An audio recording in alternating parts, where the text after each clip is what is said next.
Hi, I'm Kathy Ann White. We're going to look at some of my journals today, my personal journals. I do teach workshops in making digital textile journals. I do internet workshops on printing surfaces. I do workshops all over the place on, mostly the digital topic. And today I'm going to show you what I do personally for myself in my studio. I have all sorts of different kinds of journals that I make. I have studio journals, I have garbage journals that I call them. I have nicer journals. Most everything has digital media in it. So let's take a look at some of the things that I'm doing for myself. We'll start with my one of my textural studio journals. This journal has gotten a little unruly. You can see how big this is. This is like just two sections of it. What I do with this journal is I play with things in my studio that I decide that I might want to have work with one of my pieces. And this is not mostly for my journals, this is actually for my art pieces. So this journal is done, well, whenever I want to start a piece, when I have some ideas, when I want to think about what I'm doing. And I just like kind of brainstorm in it. You can see there's all sorts of stuff in here. And it just keeps growing and growing and growing. Then I have another studio journal. That is this journal, and it's kind of like a garbage journal because it's just pages and papers and bags, and there are some digital prints in here. There are some lots of digital prints in the front because this is where I write about my work and maybe what I'm doing to it and what I'm trying to accomplish or whatever else that is. So this journal is just for me, actually, and when it's done I usually donate them someplace. I have a couple journals in the archives of the Smithsonian Art, and so when this one is done I'll be giving that to them too, or I'll actually write them and see if they want it. Okay, then I have another kind of journal that I use in my studio. I recently got a grant from the Arizona Commission on the Arts, so I've started a notebook of just writing different things where I'm deciding to purchase stuff, what I'm doing. And then this here is the actual journal that is going to have all the different things that I create. Now you can see right here, nothing's there because I've got a lot of stuff worked out and I'm not ready to write about it yet. So, and then I have other stuff that is going on. Then I have the kind of journals that I make for different types of things. In other words, this is from Yosemite, and I'm doing a residency, or have been doing a residency in Yosemite. So when I go up to the park, I take pictures, I make patterns, I do different kinds of things. And then this journal is full of papers and maps and just actually mostly digitals and maps because I haven't been doing a lot of writing in this journal. This journal is just visual. And my purpose is to have as many papers as I can get in here.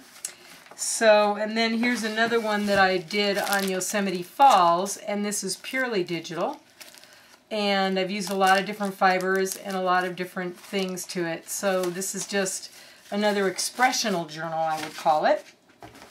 Then I have my easy to take with me journals. This journal is where I plan a lot of my workshops. And I type out eventually, the class descriptions and the different things, and there's pages that aren't done yet for different ideas, and then I work, I do some of these little mind mapping things in here and work out what I'm going to do. Now I can't find any, but they're there.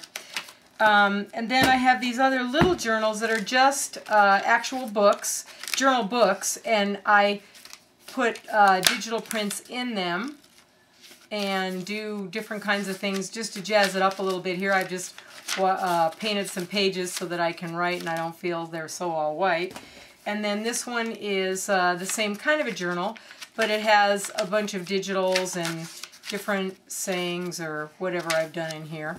And then I just make these covers for all of them. Then I get to my real garbage journals. This is one I haven't done anything with yet because this is just totally garbage papers from my studio, garbage anything, tear-offs of watercolor paper. They're pretty thick because I glued them together, and then I can just take this and go sometime whenever I want to use it. The same thing for this. This was my actual original journal. My daughter gave me this journal, and I started working in it, and I don't draw, so things get kind of ugly. So these are the ones nobody ever sees. So I started adding papers in it and covering stuff, and it got so thick it wouldn't work, and then I had to cut it apart, and I made a big mess. So this is another garbage journal, and it's already that I could just, you know, it's just garbage papers, garbage stuff that's been left around. Then I have my my several personal journals that I really do kind of like. This has been covered, and it's actually a book that you know, it's a regular art book that I bought at Michael's, and I glued the 2 pages together and painted everything. Everything's painted, and then I added digitals, and these are the pages that aren't done yet. This book is at the end, kind of. So I'll be finishing this. I was going to take it on my trip to, that I'm about to go to teach workshop at Surface Design Association, but it's a little thick and it's a little heavy to pack, so of course making new journals. This is one that I actually might take, and this is one I just started, and it's been painted. It's just a book that I had bought, and I wasn't really crazy about it, and so I glued some pages together and painted them all, and so this one is ready to start putting digital prints in and work. Then this is one that that has digital papers. This has had nothing put in it yet. This is one of the ones I may just sell. I don't know. Then I have several of these where they're just painted and they're just ready to go. Painted, painted, painted. And then I have a couple more of my personal ones that look like the same thing as you just saw, where I add digital prints and I draw and paint and letter and write poems. And this one's not done because there's still some pages that haven't been finished. So then I have my Unbound journal. Sick of this yet? Which has a bunch of digital prints. Some have been written on, some have not. And I like this because I can just put junk in it or make it smaller if I'm going out of town and take some of the pages out of it if I know I certainly won't work on that many pages while I'm gone. And then this is one of my other journals that is not finished either. You can see in the back it's pretty blank, and the fronts of it always have digital prints. It's always digital somewhere. These actual pages were watercolor papers, but I didn't print on them. Now most of my pages I'm starting to just do the digital prints, like this one I'm going to use for my grant, where everything in the journal is either hand dyed or digitally printed, so that I will just be writing over my prints and my scanned backgrounds and stuff. So I think that's about it for now. I just put them together with funky covers and however I want to use them, and that's that.